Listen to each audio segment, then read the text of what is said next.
Hello everyone, welcome to all. स्वागत है आपका एक बार फिर से चंद्र इंस्टीट्यूट के इस ऑनलाइन प्लेटफॉर्म पे। आप सभी को वेरी गुड इवनिंग, शुभ संध्या, राधे राधे। तो चलिए स्टार्ट करते हैं हम लोग आज के एक और बेहतरीन सेशन को, जहां पर आपको बिल्कुल से परीक्षा के और सिलेबस के अनुरूप उसके अनुसार आपको यहां पर आज प्रश्न करने हैं।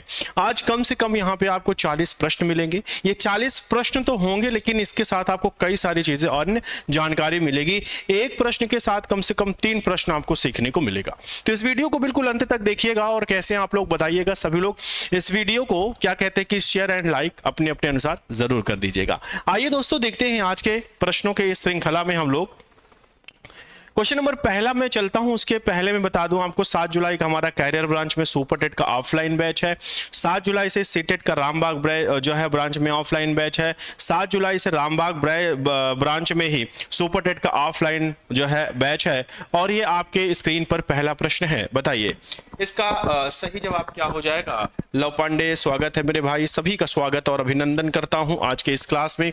चलिए ध्यान से देखिएगा, कह रहा है कि किस विटामिन की कमी के कारण घाव से रक्त का थक्का ब्लड क्लॉटिंग आसानी से नहीं जमता है। हाँ, पहला प्रश्न आपके स्क्रीन पर है, deficiency of which vitamin prevents blood from clotting easily at the site of a wound. Vitamin A है, विटामिन के है, विटामिन ए है, या फिर आपको बताना है ना विटामिन सी है। चलिए फटाफट आंसर करें और पहला ही प्रश्न आपके स्क्रीन पर बड़ा प्यारा आ गया है। आंसर करें सभी लोग और बताइए यस। चलिए बिल्कुल से आराम से और धीरे धीरे यहां पर पढ़ेंगे, ठीक है ना। तो इसका सही जवाब क्या हो जाएगा, विटामिन के हो जाएगा। जैसे ही हम लोग विटामिन के की बात करते हैं तो इसका जो है रासायनिक नाम, केमिकल नेम, रासायनिक नाम इसका क्या हो जाता है, तो इसका रासायनिक नाम हो जाता है क्या, क्या होता है फाइलोक्विनोन। फाइलो जो क्विनोन है यह इसका रासायनिक नाम हो जाता है, ठीक है ना। और इसका जो है हरी सब्जियां खाएं, ब्रोकली खाएं, उसका स्रोत होता है। अच्छा, एक चीज और आपने यहां से याद रखना है कि ये बहुत इंपॉर्टेंट है, क्या वसा में घुलनशील विटामिन कौन है, बताओ। वसा में घुलनशील, तो वसा में घुलनशील विटामिन कौन कौन से हैं ना, तो आपको याद रखना है क्या, वसा माने फैट, क्या फैट। अब देखो जो फैटी लोग होते हैं, ध्यान से देखना, जो भी मोटे लोग होते हैं, जो भी फैटी लोग होते हैं, उनको पतला होने का कीड़ा चलता रहता है उनके दिमाग में। क्या फैटी लोगों के दिमाग में पतला होने का कीड़ा चलता रहता है। तो कीड़ा से क्या हो जाएगा, विटामिन KE, ठीक है ना। और वहीं पर जो जल है ना, जल, तो जल में हम क्या, B एंड C, तो जल में घुलनशील कौन हो जाएगा, जल में घुलनशील हो जाएगा B एंड C हो जाएगा। अब ये याद रखना, जो फैटी लोग होते हैं, फैट, तो फैटी लोग जो है वो क्या है कि पतला होने का कीड़ा, तो कीड़ा से क्या हो जाएगा, ये इस तरह से आप याद कर सकते हैं, याद रहेगा आपको। अगला प्रश्न आपके स्क्रीन पर ये रहा, दूध को लंबे समय तक खराब होने से बचाने के लिए पाशीकरण विधि में दूध को कितनी देर और कितने तापमान पर उबाला जाता है।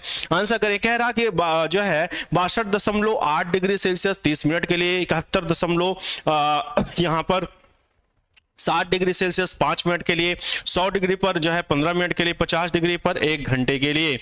आंसर करें और बताएं इसका सही जवाब क्या हो जाएगा। राधे राधे दोस्तों, स्वागत है। जब भी हम लोग बात करते हैं पाश्चराइजेशन की या पाशीकरण की, तो वहां पर देखा जाता है इसका सही जवाब जो हो जाएगा, कुछ लोग कह रहे हैं कि सर बी हो जाएगा। देखिए बी तो हो जाएगा निश्चित रूप से, लेकिन यहां पर एक कमी है। कमी क्या है, यहां पर 5 मिनट नहीं बल्कि क्या होगा, 5 सेकंड के लिए रखा जाता है, वहां पर 5 से 10 सेकंड के लिए। आइए आगे चलते हैं। अगला प्रश्न आपकी स्क्रीन पर है, निम्नलिखित में से कौन सा रोग एक कोशिकीय जीव प्रोटोजोआ के कारण होता है। Which of the following disease is caused by the single card organism protozoa. Typhoid होता है, मलेरिया होता है, फिर चेचक होता है, या फिर आपको बताना है ना हैजा होता है। फटाफट आंसर करें और बताएं इसका सही जवाब क्या हो जाएगा। चलिए आंसर करें और बताएं। एग्जाम की घड़ी आ रही है और जैसे जैसे एग्जाम नजदीक आ रहा है वैसे वैसे आपको अपनी जो है प्रैक्टिस बढ़ाने की आवश्यकता है। चलिए दोस्तों आंसर करें और बताएं इसका सही जवाब क्या हो जाएगा। यस, सही जवाब क्या हो जाएगा, ऑप्शन नंबर ए हो जाएगा कि बी हो जाएगा। क्या हो जाएगा, बी हो जाएगा ना, बी हो जाएगा, ठीक है ना। तो यह किससे होता है, यह प्रोटोजोआ से होता है। उस मलेरिया के जो प्रोटोजोआ है, मलेरिया का जो प्रोटोजोआ है उसका नाम क्या है, उसका नाम है आपको पता है प्लाज्मोडियम। क्या नाम है, प्लाज्मोडियम नाम है। आगे चलते हैं, अगला प्रश्न। बच्चों में प्रोटीन की गंभीर कमी के कारण कौन सा कुपोषण जनित रोग हो जाता है जिसमें बच्चों का शरीर सूख जाता है और पसलियां दिखने लगती हैं? क्या एनीमिया है, क्वाशियोकर है, मरहमस है या फिर घेंघा है? बताओ। क्वेश्चन नंबर 4 का सभी लोग आंसर करेंगे और बताएंगे इसका सही जवाब। सर रिवर वाली एक क्रॉस करा दीजिए। हाँ जी, रिवर वाली कराएंगे, बिल्कुल से कराएंगे। चलिए आंसर करें। तो ध्यान से देखिएगा, कह रहा है कि प्रोटीन की जो है कमी के कारण यहां पे क्या होता है, कुपोषण जनित रोग हो जाता है, जिससे बच्चे में क्या होगा। तो इसका जो सही जवाब हो जाएगा वो क्या हो जाएगा, कुछ लोग कहेंगे क्वाशियोकर हो जाएगा, कुछ लोग कहेंगे मरहमस। केवल क्या बच्चों में प्रोटीन आया है ना, प्रोटीन, तो प्रोटीन अगर कह रहा है तो क्वाशियोकर हो जाएगा, क्वाशियोकर हो जाएगा। वहीं पर अगर यहां पर मरहमस होता तो यह प्रोटीन की कमी से बच्चों में और किससे, उसमें जो खनिज होता है ना, खनिजों, प्रोटीन और खनिजों की कमी से जो है मरहमस होता है। केवल प्रोटीन कहेगा तो क्या हो जाएगा, क्वाशियोकर हो जाएगा इसका सही जवाब, और ये इंपॉर्टेंट हो जाता है। चलिए अगला प्रश्न आपके स्क्रीन पर। हमारे भोजन में आयोडीन की कमी से कौन सी ग्रंथि प्रभावित होती है और कौन सा रोग होता है? Which gland is affected and which disease occur due to iodine deficiency in our diet? Answer करें और बताएं इसकी सही जवाब क्या हो जाएगा। जब भी हम देखते हैं कि यहां पर आयोडीन की कमी होती है तो क्या वहां पर जो थायराइड ग्रंथि है वह प्रभावित होती है और यह क्या होता है, गले में रोग हो जाता है, जिसे हम लोग क्या कहते हैं, घेंघा रोग कहते हैं।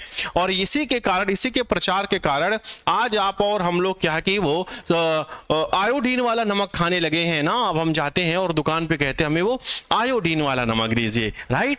आइए आगे चलते हैं। अगला प्रश्न आपके स्क्रीन पर ये रहा।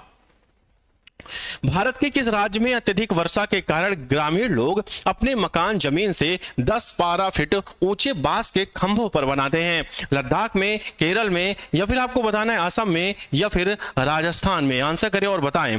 दोस्तों अगर हम लोग चलते हैं राजस्थान, तो राजस्थान में आपको क्या मिलेंगे, तो यहां पर आपको मिट्टी वाक्य है मिट्टी के घर मिलेंगे, मिट्टी के घर मिलेंगे, वा फिर यहां पर ना झाड़ियों के घर मिलेंगे। क्या, झाड़ियों के घर मिलते हैं। लद्दाख में अगर आप जाएंगे तो यहां पे किसके घर मिलते हैं, तो यहां पर ना पत्थर के घर मिलते हैं। किसके, पत्थर के घर यहां देखने को मिलते हैं सामान्यतः, ठीक है। इसका सही जवाब क्या हो जाएगा, असम। क्या हो जाएगा, असम। तो ये जो 10 से 12 फीट के घर होते हैं ये कहां पर मिलते हैं, असम में मिलते हैं, ठीक है ना। यहां पर किसके घर बनाए जाते हैं, बांस के घर बनाए जाते हैं 10 से 12 फीट, और सीढ़ियां होती है, सीढ़ियों से ऊपर चलते हैं, ठीक है ना। आइए आगे चलते हैं। ईवीएस की मैराथन बहुत ही जल्द देखने को मिलेगी। आज आपका शेड्यूल लग जाएगा कि ईवीएस की मैराथन कब आ रही है, ईवीएस की मैराथन कब आ रही है, आज आपका शेड्यूल लग जाएगा, ठीक है। चलिए क्वेश्चन नंबर 7 की बात करते हैं। कह रहा प्रकाश संश्लेषण की प्रक्रिया के दौरान पौधे सौर ऊर्जा को किस ऊर्जा में परिवर्तित करते हैं? इंपॉर्टेंट है। During the process of photosynthesis into which form the energy do plants convert in a solar energy? भौतिक ऊर्जा, गतिक ऊर्जा, रासायनिक ऊर्जा, या फिर आपको बताना है कि तापीय ऊर्जा। इससे कई प्रश्न बनते हैं आपके परीक्षा में। कौन कौन से प्रश्न हैं वो मैं समझा रहा हूं। उससे पहले आप देखिए कि यहां पर क्या CO2 होता है और क्या होता है भैया H2O होता है, और यहां पर क्या होता है C6H12O6 बन जाता है। कहने का मतलब है इसका क्या, रासायनिक ऊर्जा में जो बहुत सूर्य की ऊर्जा है वो किस में बदल जाएगी, वह बदल जाएगी रासायनिक ऊर्जा में, ठीक है ना। चलिए अब मैं आपको समझाता हूं कि देखो ये जो प्रकाश संश्लेषण की क्रिया है यह कैसी क्रिया है, तो लिखो यह एक आक्सीकारक, कैसी, तो यह एक आक्सीकारक व अपचायक क्रिया होती है, ठीक है ना। आक्सीकारक व अपचायक क्रिया होती है। अच्छा, इसमें अगर आप देखें तो जल है ना, जल का क्या होता है भैया, तो जल का यहां पर होता है आक्सीकरण होता है। और वहीं अगर देखा जाए, CO2 का क्या होता है, तो CO2 का अपचयन होता है। CO2 का क्या होता है, अपचयन होता है। अगर हम देखें तो यह क्रिया आपको पता है ना, लाल रंग में क्या होती है, सबसे तेज होती है, और क्या होता है हरे रंग में दोस्तों, हरे रंग में क्या होती है, सबसे धीरे होती है। प्रकाश संश्लेषण की जो क्रिया होती है आपको पता है ना, आपको पता है कि इसके बाद जो बनने वाला यौगिक है, वाला यौगिक ग्लूकोज यौगिक बनता है। किसमें होती है यह, तो यह हरे पौधों में होती है। ठीक है, आइए आगे चलते हैं। अगला प्रश्न आपके स्क्रीन पर ये रहा, कह रहा निम्नलिखित में से कौन सा एक मांसाहारी या कीटभक्षी पौधा, ठीक है जो नाइट्रोजन की कमी वाली मिट्टी में उगता है। Which of the following is a carnivorous of insectivorous plant that grow in a nitrogen deficient soil? अमरवेल है, घटपरड़ी है, कैक्टस, बरगद। चलिए आंसर करें और बताएं।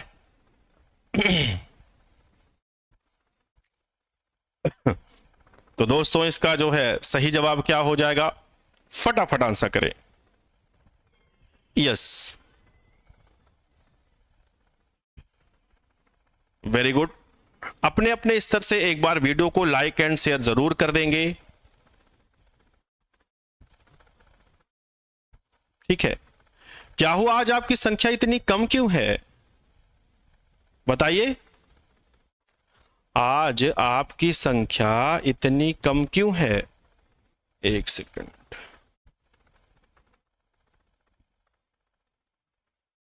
चलिए, तो इसका जो सही जवाब क्या हो जाएगा, सही जवाब, सर क्वेश्चन थोड़ा हार्ड लेकर आइए। इतने हार्ड क्वेश्चन नहीं आएगा। जब हार्ड क्वेश्चन लाता हूं ना तो वैसे बच्चे डर जाते हैं, ठीक है, बेवजह डर रहे हुए हैं लोग। आइए, इसका सही जवाब क्या हो जाएगा, घटपर्णी, इसी को निपेंथिस कहते हैं, ठीक है ना। इसी तरह से एक और है जिसको क्या कहा जाता है, अच्छा वो नहीं है, वो दूसरा हो जाता है। ये क्या नाइट्रोजन की पूर्ति के लिए, नाइट्रोजन की पूर्ति के लिए ये क्या करते हैं, कीड़े मकोड़े खाते हैं।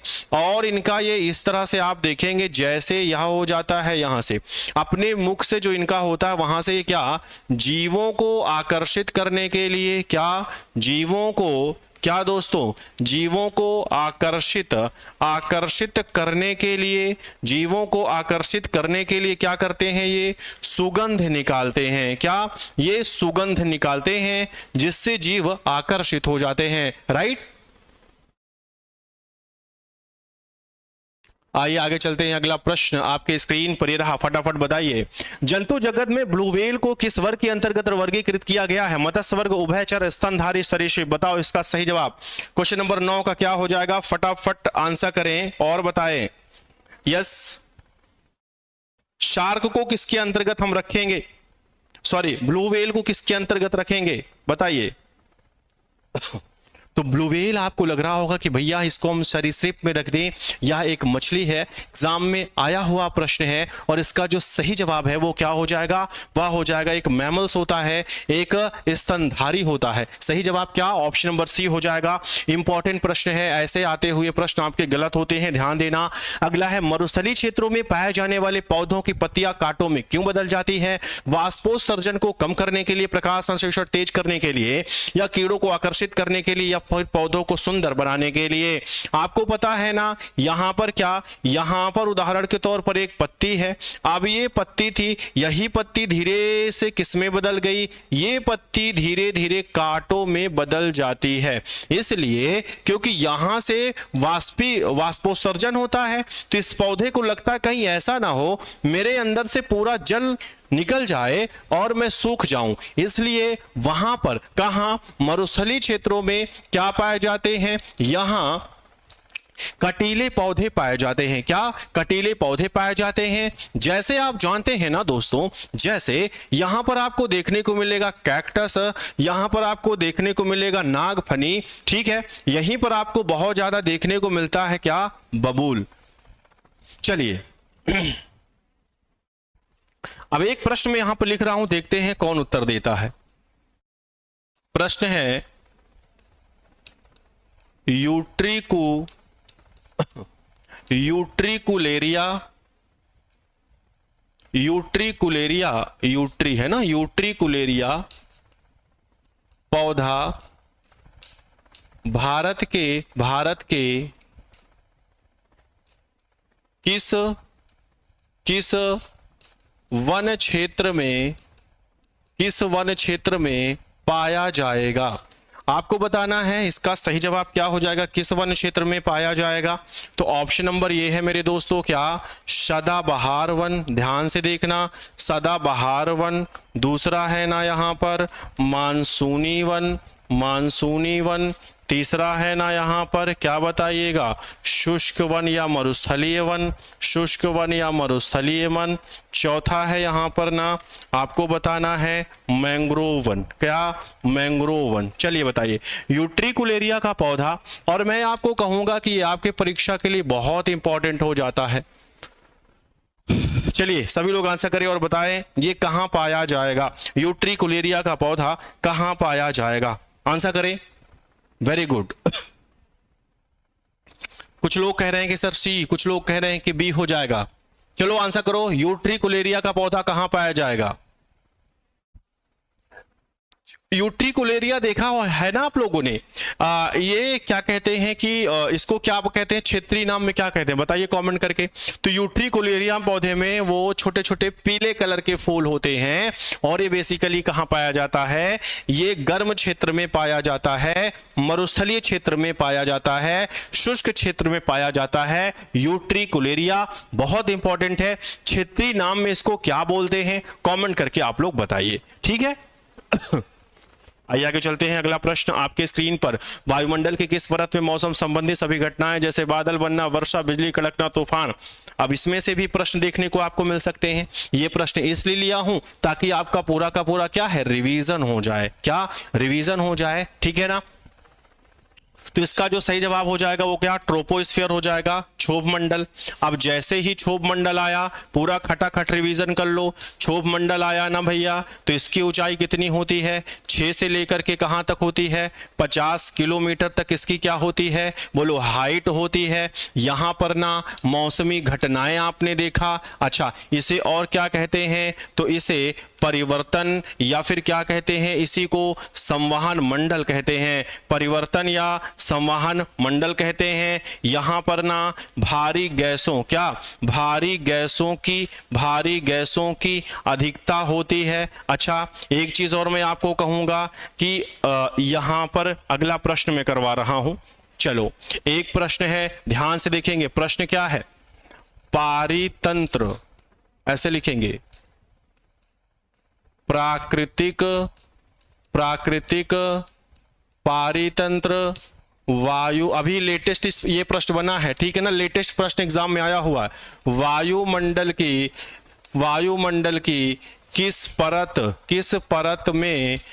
परत में होगा, बताओ।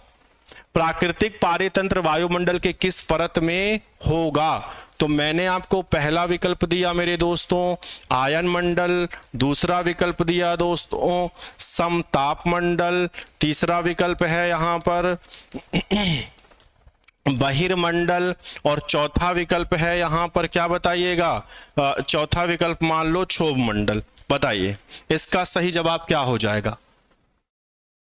जलकुंभी दूसरा होता है शालिनी, जलकुंभी दूसरा होता है। यूट्रिकुलेरिया रेगिस्तानी क्षेत्र में शुष्क में होता है, जलकुंभी को हम लोग बंगाल का आतंक कहते हैं। स्वागत है, जय हिंद भैया। इसका सही जवाब क्या हो जाएगा, सभी प्रकार के जो प्राकृतिक पारितंत्र होते हैं, जैसे क्या, सभी प्रकार के जो प्राकृतिक पारितंत्र, आप अगर ये पता है तो उत्तर आपका सही हो जाएगा। देखिए, जैसे वन हो गया ना जी, और क्या, घास का मैदान हो गया ना जी, ठीक है, पर्वत हो गया, रेगिस्तान हो गया, ठीक है, ये सब के सब यही ना पाए जाएंगे ट्रोपोस्फीयर में, क्षोभ मंडल में। तो इसका सही जवाब क्या हो जाएगा, ऑप्शन नंबर डी।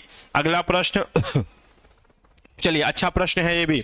जल जनित रोगों के प्रसार को रोकने के लिए पेयजल को कीटाणु रहित करने के हेतु किस गैस का या रसायन का प्रयोग किया जाता है? मुख्य रूप से नाइट्रोजन का, क्लोरीन का, कार्बन डाइऑक्साइड का या फिर हाइड्रोजन का? अच्छा, और मैं कहूंगा ना यह एक इंपॉर्टेंट प्रश्न है। जल जनित रोगों से देखिए, जल जनित रोग में अगर हम लोग देखें तो वहां पर क्या होता है, एक रोग होता है गंदे जल से क्या हैजा हो जाता है, ठीक है ना, और क्या हो जाता है, गंदे खाने पानी से पीलिया हो जाता है, ठीक है ना, ये सारे रोग हमें देखने को मिलते हैं।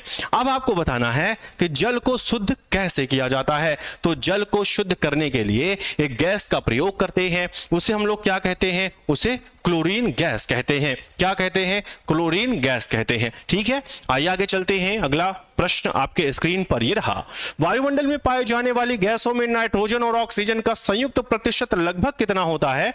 और ये वाला एग्जाम में आया था, 2018 के टेट में आया था, 2018 के टेट में ये वाला आया था। फटाफट आंसर करें और बताएं इसका सही जवाब क्या हो जाएगा। चलिए, सेशन को सभी लोग लाइक करते रहेंगे फटाफट।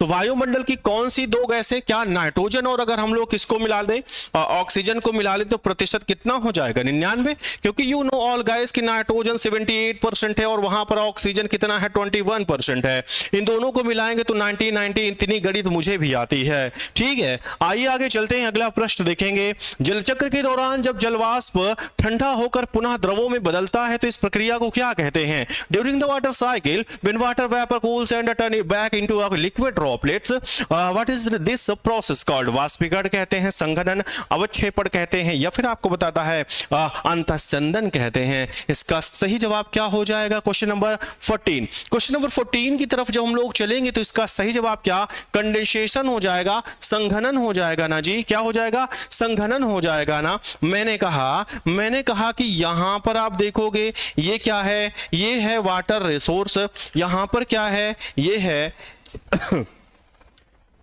ये हो जाएगा वाटर, क्या जल स्रोत हो जाएगा। अब यहां पर सनलाइट आई तो जैसे ही सनलाइट आई ना, क्या दोस्तों, जैसे ही सनलाइट आई यहां से ये गया पानी, यहां से ये गया पानी, यहां से ये गया पानी, ठीक है। अब ये चला गया ऐसे, जैसे ही ये चला गया तो इसको हम लोग क्या कहेंगे, इसको कहेंगे ना वाष्पीकरण। क्या कहेंगे? वाष्पीकरण कहेंगे। ऊपर गया और ऊपर ये ठंडा होकर क्या बन गया, ऊपर ये बन गया बादल। क्या? ये बन गया बादल, और इसी बादल को हम लोग क्या भैया, ये बन गया बादल। बादल बनने की प्रक्रिया को क्या कहते हैं? तो इसको कहा जाता है संघनन या कंडेंसेशन कहते हैं। तो पहला जल स्रोत था, वाष्पीकरण हुआ, कंडेंसेशन हुआ। अब इसके बाद क्या होगा, यही भारी बूंदे गिरेंगी। क्या? यही भारी बूंदे किसके जब गिरेंगी तो इसको हम लोग क्या कहते हैं, इसी को कहा जाता है, याद रखना, इसी को कहा जाता है अवक्षेपण। अवक्षेपण आपके एग्जाम में दे सकता है, तो याद रखना इसी को क्या, इसी को वर्षण या वर्षा भी कहते हैं। तो ये जल चक्र, वाटर साइकिल है, ये सभी आप में जो है आपको पता होना चाहिए, राइट। आइए आगे चलते हैं। अगला प्रश्न आपके स्क्रीन पर ही रहा दोस्तों, कह रहा है स्थानीय स्तर पर कुटीर उद्योग के रूप में मिट्टी के बर्तन, ध्यान से देखेंगे, मिट्टी के बर्तन बनाने वाले कारीगर को क्या कहा जाता है और वे किस मुख्य यंत्र का प्रयोग करता है? आंसर करें और बताएं इसका सही जवाब। क्या बुनकर करघा है, लोहार हथौड़ा है, कुम्हार चाक है, या फिर राजमिस्त्री साहुल है? बताइए। स्थानीय स्तर पर जो है कुटीर उद्योग के संदर्भ में आपको बताना है कि इसका सही जवाब क्या हो जाएगा। चलिए दोस्तों, क्वेश्चन नंबर 15 का सभी लोग आंसर करेंगे और बताएं। तो जब भी हम लोग कुटीर उद्योग का यहां पर क्या, मिट्टी का बर्तन कौन बनाता है? तो कुम्हार भाई साहब चाक पर लेते हैं, और चाक जो होता है ना यहां पर क्या, उसको घुमाते हैं, और यहां एक होता है डंडी लगाकर इसको घुमाते हैं, इससे बर्तन का शेप आता है।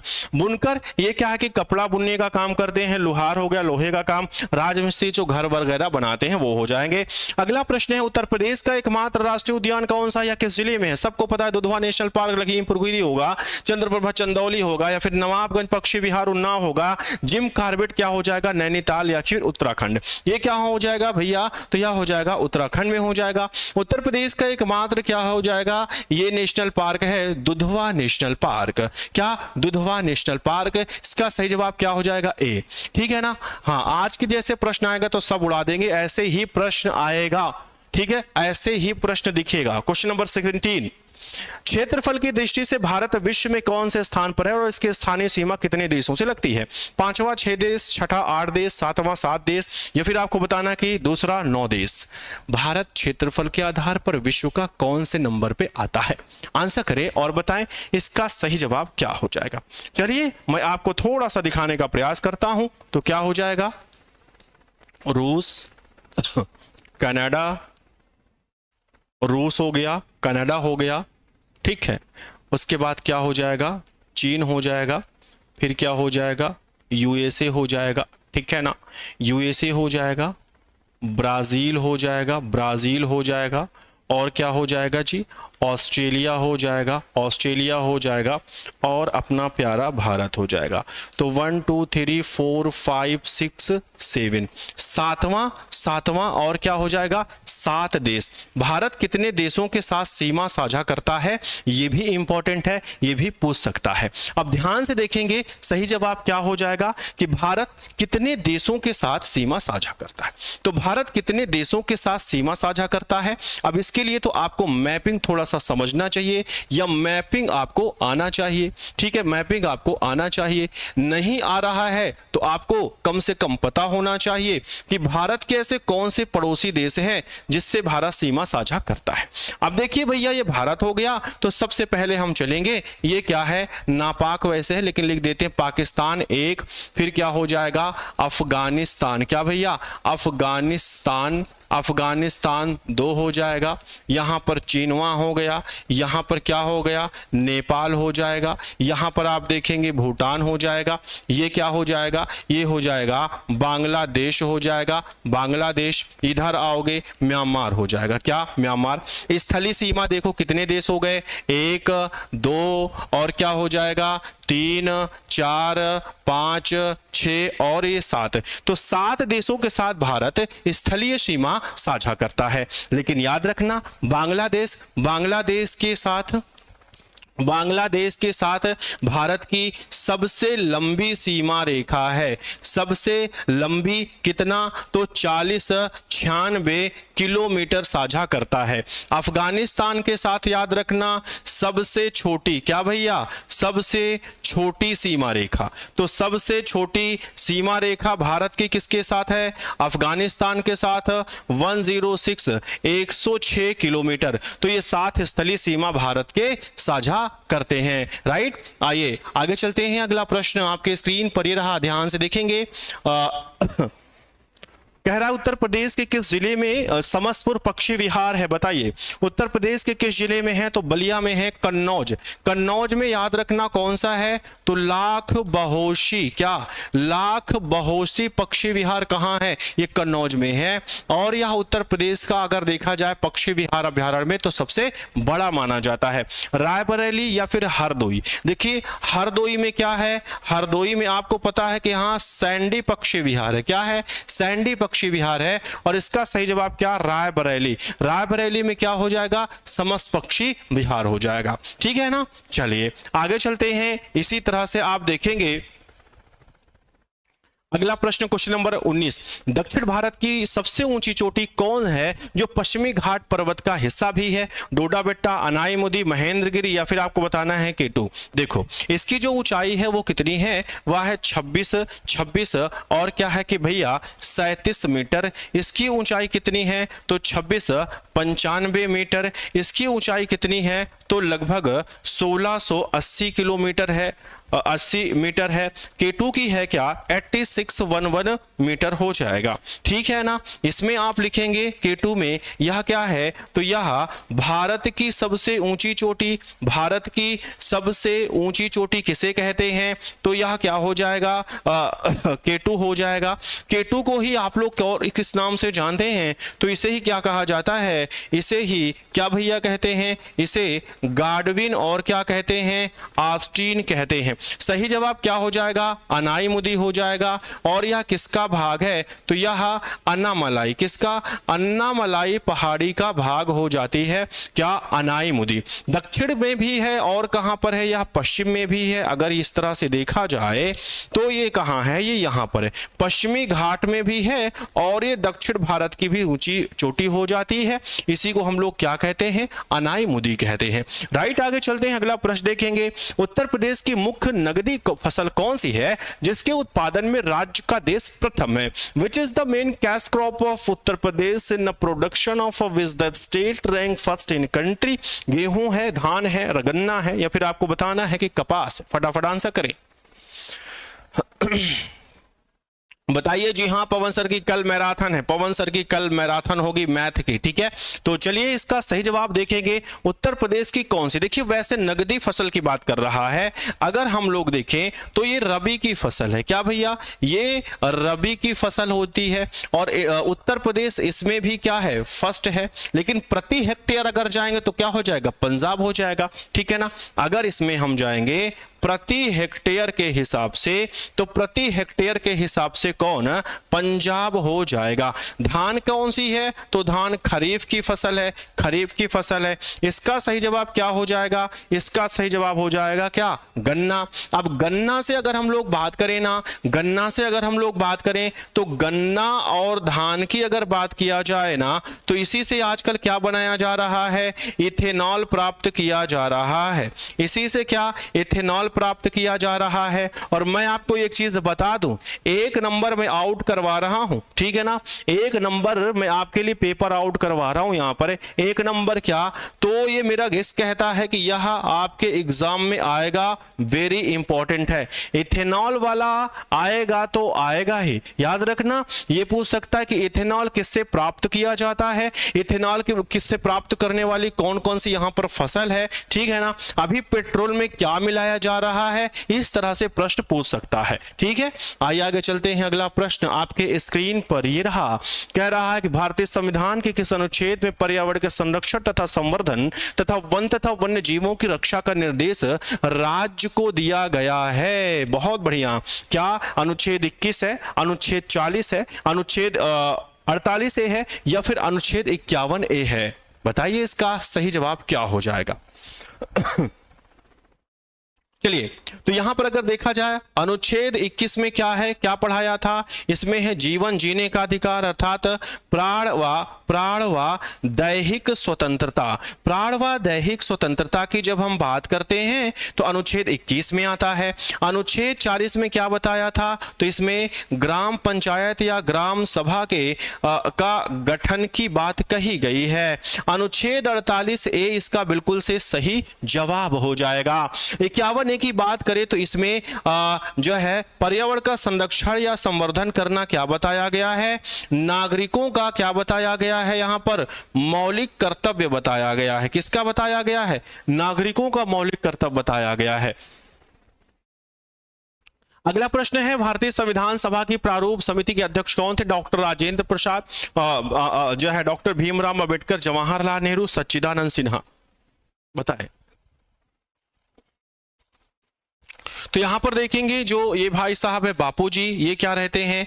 बाबूजी रहते हैं। ये स्थायी अध्यक्ष बनते हैं। क्या स्थायी अध्यक्ष हैं? भीमराव अंबेडकर बिल्कुल से सही जवाब हो जाएगा। ठीक है, और ये क्या है? ये अस्थायी अध्यक्ष, अस्थायी अध्यक्ष रहते हैं। ठीक है ना। क्वेश्चन नंबर 23 की बात करते हैं, 23वां। भारत में पंचायती राज व्यवस्था को संवैधानिक दर्जा किस संविधान संशोधन अधिनियम के द्वारा दिया गया है? भाई which constitutional amendment act was the Panchayati Raj system in India grant constituted status? 42वां संविधान, 44वां, 86वां या फिर 73वां संविधान संशोधन? 42वां संविधान संशोधन कब होता है? तो 1976 में होता है। ये 1978 में होता है। कब होता है भैया? 1978 में होता है ये। ठीक है, ये 2000 में समथिंग होता है। सही जवाब ये हो जाएगा, माफ करना, 1988 के समथिंग। 73वां संविधान संशोधन कब होता है? तो यह 1992 में होता है। जब भी हम लोग बात करते हैं पंचायत आप ध्यान से देखिएगा दोस्तों, मैं यहां पर अगर आपको एक मोटा मोटा समझाऊं तो ये जो पंचायत है, ठीक है ना, ये पंचायत है, तो याद रखना मेरे दोस्तों, ये जो पंचायत, इससे कई प्रश्न बनते हैं। अगर आपसे पूछता है पंचायत के संबंध में सबसे पहले कि इसका जो जिक्र किया गया है, तो अनुच्छेद किसमें इसका जिक्र है? गठन। तो अनुच्छेद अगर पूछेगा ना, गठन, ग्राम पंचायत का अगर गठन की बात करेगा तब तो क्या हो जाएगा? 40 हो जाएगा, 40 हो जाएगा। वैसे ग्राम पंचायत के बारे में एक एक में 200 क्या है, 39 से लेकर के वो ZG तक दिया गया है, ठीक है ना। अच्छा, यहां पर अगर देखा जाए तो इसमें अनुसूची की बात किया जाए तो किस अनुसूची में है? तो 11वीं अनुसूची में है, 11वीं अनुसूची में है।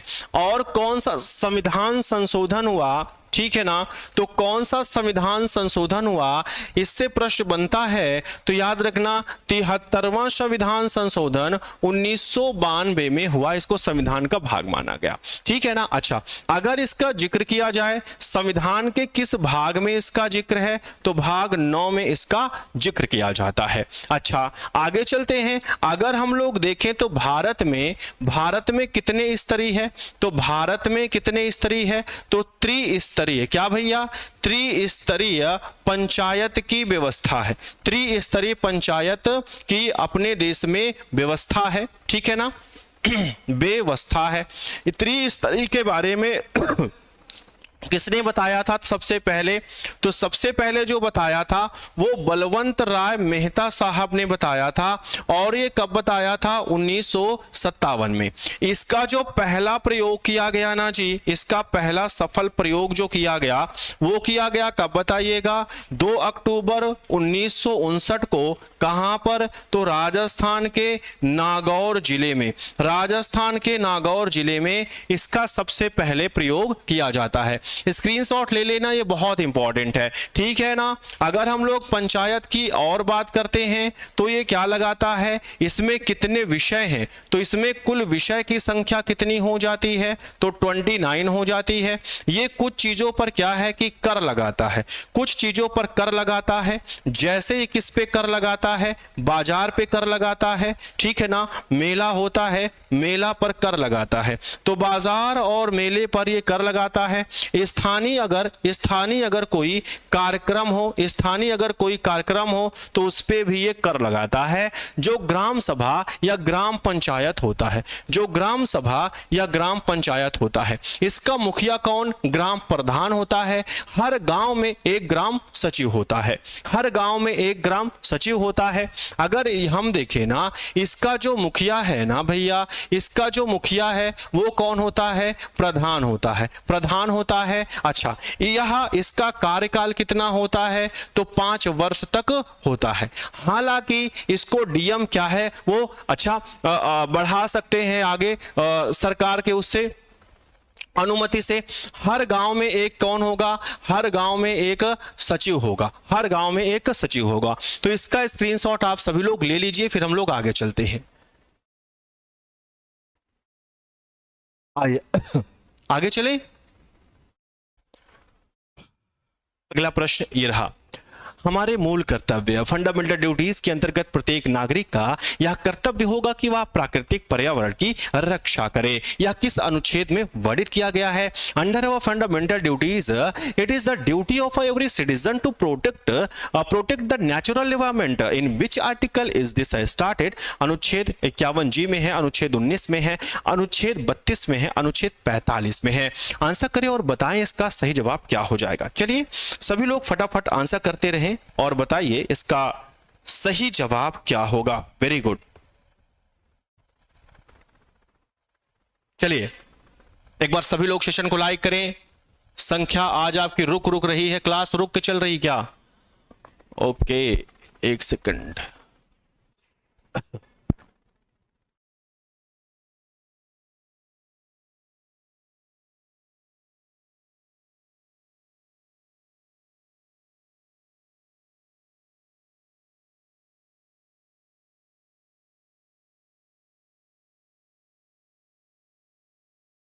आइए, तो इसका जो सही जवाब होगा वो क्या हो जाएगा, अनुच्छेद 51 हो जाएगा। क्या, अनुच्छेद 51 हो जाएगा। इसमें आपको पता है, इसमें है भैया विचार एवं अभिव्यक्ति की स्वतंत्रता, विचार एवं अभिव्यक्ति की स्वतंत्रता, कहीं पर भी कोई जा सकता है, घूम सकता है, रह सकता है। इसमें आपको पता है यहां पर संवैधानिक, क्या, संवैधानिक उपचार की स्वतंत्रता, संवैधानिक उपचार की स्वतंत्रता इसमें दिया गया है। आगे चलते हैं, अगला प्रश्न है कि हमारा जो ध्वज है,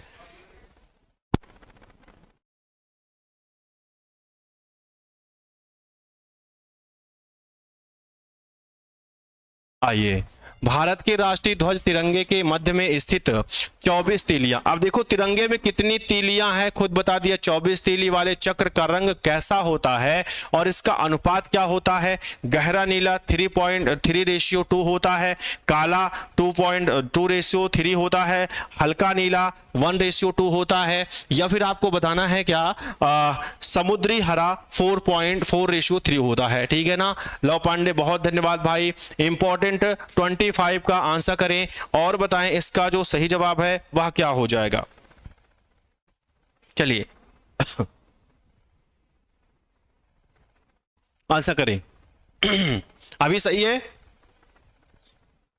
चलिए, तो इसका जो है वो कैसा होता है दोस्तों, तो वह होता है हल्का गहरा नीला। जस्ट वेट, कैसा होगा भैया वह, तो वह गहरा नीला होगा और 3:2 के अनुपात में होता है। ऑप्शन नंबर ए हो जाएगा ना। आइए आगे चलते हैं, क्वेश्चन नंबर 26। पारस्किक तंत्र में अपघटक के अंतर्गत किसे शामिल किया जाता है जो मृत जीवों को मिट्टी में मिलाते हैं? Which organism are included under decomposer in an ecosystem? Those that break down dead organism and return them to the soil. क्या हरे पौधे घास के मैदान जीवाणु कवक होते हैं, शेर चीता होता है, चींटी कछुआ होता है? बताइए इसका सही जवाब क्या हो जाता है। ठीक है ना। आंसर करें और बताएं। एक सेकंड मुझे चेक करने दो, क्या क्लास रुक रही है क्या, फटाफट। चलिए, आई थिंक क्लास रुक तो रही है। चलिए, तो इसका जो सही जवाब है वो क्या हो जाएगा? इसका सही जवाब हो जाएगा जीवाणु और कवक। क्या हो जाएंगे? जीवाणु और कवक हो जाएंगे, जो ये अपघटक होते हैं। पारस्किक तंत्र याद है, भूले तो नहीं?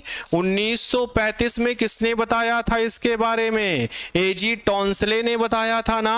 अपघटक, जो अपघटक डीकंपोजर होते हैं ना, अपघटक ये किसके किसके बीच की कड़ी है? तो मैंने आपको सिखाया है कि दोस्तों ये कार्बनिक व, क्या, कार्बनिक व अकार्बनिक, कार्बनिक व अकार्बनिक के बीच की कड़ी है, अकार्बनिक के बीच की कड़ी है। अगला प्रश्न, संकटग्रस्त जीवों और वनस्पतियों की सूची जारी करने वाली संस्था IUCN द्वारा कौन सी पुस्तक प्रकाशित की जाती है? Green data book, red data book, blue data book, black data book. चलिए, IUCN जहां पर आएगा तो याद रखना 1948, और इसका हेडक्वार्टर कहां है भैया? ग्लैंड कहां पड़ता है मेरे दोस्त? तो स्विट्जरलैंड। कहां पर? स्विट्जरलैंड में पड़ता है IUCN, जिसको हम लोग कहते हैं क्या? International union for conservation of nature कहते हैं ना। और यहां पर अगर देखा जाए तो सही जवाब क्या हो जाएगा? रेड डेटा बुक हो जाएगा। रेड डेटा बुक में कुल लिस्ट कितनी होती है? तो इसमें याद रखना ना दोस्तों, कुल 9 रंग की कितनी होती है? लिस्ट होती है। कुल 9 रंग की लिस्ट होती है। लेकिन आप लोगों ने याद करिया कितना? मुख्य रूप से कितनी होती है? मुख्य रूप से 3 होता है। कौन कौन सा होता है भैया? 3। तो याद रखना, एक क्या होता है जिसे हम लोग कहते हैं ना रेड लिस्ट होता है, दूसरा होता है पिंक लिस्ट होता है। क्या? पिंक लिस्ट होता है। और फिर क्या होता है? ग्रीन लिस्ट होता है। मुख्य रूप से 3 होती है, लेकिन एक्चुअल में कितना होता है? पूरा 9 होता है। याद रखना मेरे दोस्तों, पहली बार जो रेड डेटा बुक आई, पहली बार जो रेड डेटा बुक आई वह कब आई, रिलीज हुई? तो 1964, 1964 में आई थी पहली। हाँ, आगे चलते हैं। क्वेश्चन नंबर ये, चिपको आंदोलन की शुरुआत 1973 में उत्तराखंड के चमोली जिला से तो होती है, लेकिन इसके मुख्य प्रणेता कौन थे? मेधा पाटेकर, बाबा आमटे, सुंदरलाल बहुगुणा, सलीम अली। प्रणेता का मतलब शुरू किए गए काम को। याद रखना, अगर यहीं पर पूछता चिपको आंदोलन की मुखिया ऑफलाइन रामबाग पुराना बैच, बच्चे ध्यान दीजिए कंफ्यूजन दूर होगा, मुखिया पूछता तो क्या हो जाएगा? गौरा देवी। अब देखो इसमें ना तो गौरा देवी है ना तो चंडी प्रसाद भट्ट है, तो इसका सही जवाब क्या हो जाएगा? सुंदरलाल बहुगुणा। मेधा पाटेकर ने, इन्होंने किसको लीड किया था? तो ये लीड करी थी किसको, याद रखना, तो इन्होंने लीड किया था नर्मदा बचाओ आंदोलन। तो भैया नर्मदा बचाओ आंदोलन को लीड कौन किया? तो इन्होंने करी थी क्या? मेधा पाटेकर जी। और इनके साथ और कौन से थे? बाबा आमटे भी सक्रिय सदस्य थे। सलीम अली को आप जानते हैं ना, इनको क्या कहा जाता है? तो इनको कहा जाता है बर्ड्समैन ऑफ इंडिया कहा जाता है। क्या इनको बर्ड्समैन ऑफ इंडिया कहा जाता है? क्यों? क्योंकि इन्होंने, यह एक कौन है? यह एक पक्षी वैज्ञानिक है मेरे दोस्तों। क्या ये एक पक्षी वैज्ञानिक है? ठीक है। सलीम अली की अगर हम लोग बात करें ना, तो इनके नाम से सलीम अली राष्ट्रीय उद्यान, तो सलीम अली राष्ट्रीय उद्यान कहाँ है? तो यह कहाँ पड़ता है मेरे दोस्त? तो यह जम्मू कश्मीर में पड़ता है। वहीं पर अगर पूछ ले सलीम अली पक्षी विहार कहाँ है, तो सलीम अली पक्षी विहार कहाँ पड़ता है मेरे भाई? तो यह गोवा में पड़ता है। कहाँ? गोवा में पड़ता है। स्क्रीनशॉट लेते रहिएगा आप लोग।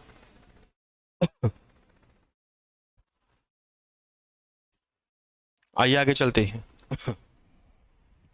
आई थिंक मौसम खराब है, इस वजह से ये आपकी जो क्लास है वो थोड़ा सा बाधित हो रही है, ठीक है ना। आई थिंक मौसम खराब है, इस वजह से आपकी जो कक्षा है ये थोड़ा सा बाधित हो रही है।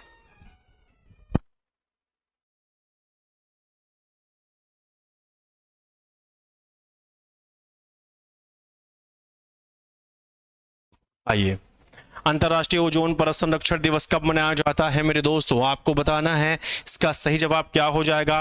तो यह हो जाएगा, देखो 5 जून नहीं बल्कि जो है क्या हो जाएगा? 16 सितंबर। अच्छा, हाँ,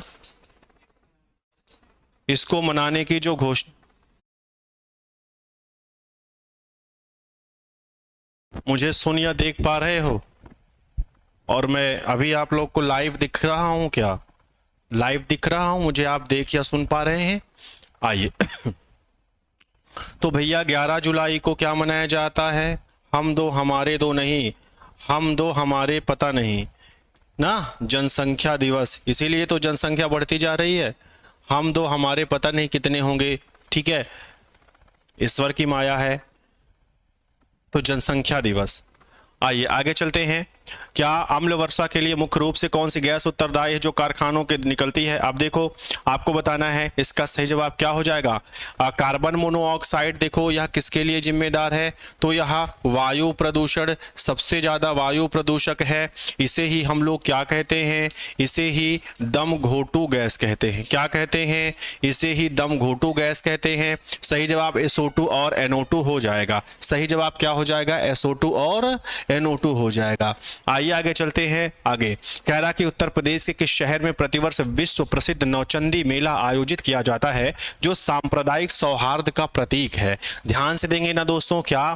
तो सांप्रदायिक सौहार्द माने कि हिंदू और क्या है, मुसलमान एक साथ मेले में आते हैं और मेला लगता है। ये नौचंदी मेला मेरठ में लगता है।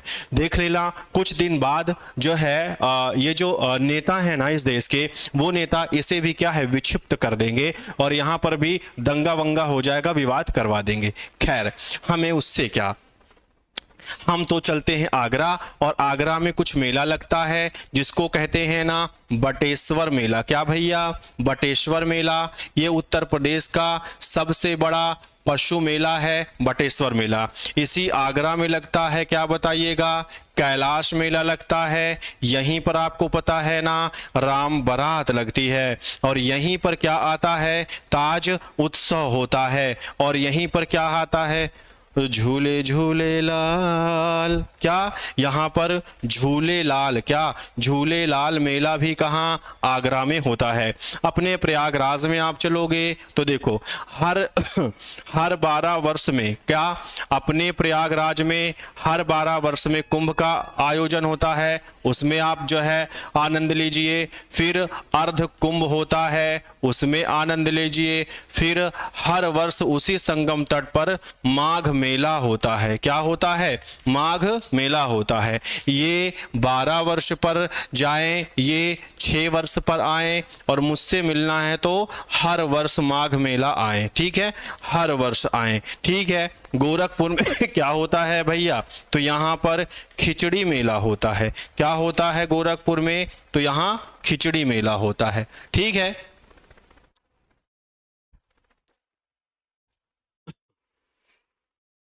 आइए आगे चलते हैं। क्वेश्चन नंबर 32 क्या कह रहा है, बटेश्वर मेला जो कि उत्तर प्रदेश का एक प्रसिद्ध ऊंटों का पशु मेला है, कहाँ आयोजित होता है, कानपुर में आपको बताना है, या वाराणसी में, झांसी में, आगरा में। फटाफट बताइए इसका सही जवाब कितना हो जाएगा, देख रहे हो।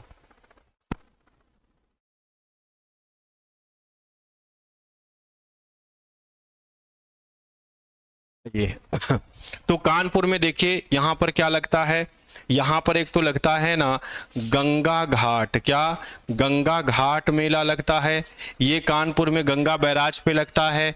यहीं पर और क्या लगता है, बिठूर मेला, क्या बिठूर मेला लगता है।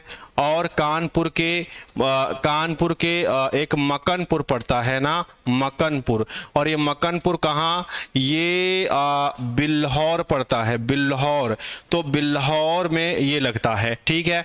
हालांकि इसका सही जवाब क्या हो जाएगा, आगरा हो जाएगा, आगरा हो जाएगा, ठीक है ना। आइए आगे चलते हैं। अगला प्रश्न कह रहा कि बिहू भारत के किस राज्य का सबसे महत्वपूर्ण लोक नृत्य व सांस्कृतिक कार्यक्रम है, इसको आपको बताना है। तो देखो कहाँ का हो जाएगा, असम, असम का बिहू हो जाएगा।